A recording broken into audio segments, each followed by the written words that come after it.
After an escalating row over vaccine supplies, the EU and drug maker AstraZeneca have come back to the table. But the bloc insists that the company is breaching its contract with the EU. In a tweet, Health Commissioner Stella Kyriakides said talks with the pharmaceutical giant had a constructive tone on Wednesday evening, but she blasted the firm for lack of clarity on its vaccine delivery schedule. AstraZeneca, meanwhile, insists what was promised was never a contractual obligation. Europe's vaccination campaign has slowed significantly. While the UK has vaccinated 10% of its population, the EU has only managed to achieve a fifth of that total. Our political editor, Darren McCaffrey, takes a look at the ongoing dispute.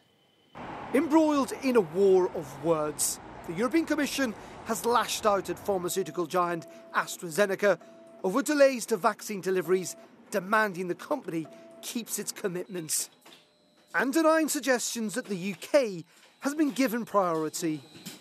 Not being able to ensure manufacturing capacity is against the letter and the spirit of our agreement. We reject the logic of first come, first served.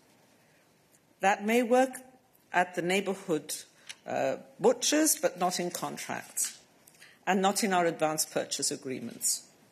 There's no priority clause in the advance purchase agreement. And there is also no hierarchy of the 4 production plants named in the advance purchase agreement. 2 are in the EU and 2 are located in the UK. Now, we intend to defend the integrity of our investments and the taxpayers' money that has been invested.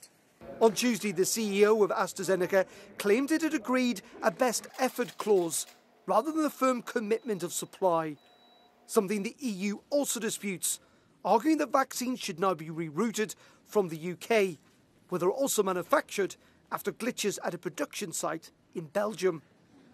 At the moment, AstraZeneca has claimed it can only supply a quarter of the expected number of jabs in the first 3 months of this year.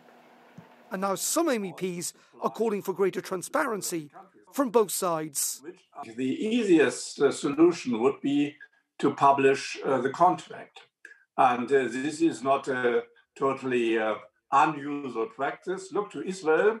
The contract from Pfizer Biotech to Israel is published in internet. And so you can see what the conditions are. And I think this should be the case in this dispute as well. The AstraZeneca vaccine hasn't yet been approved by the EMA, although that is expected on Friday.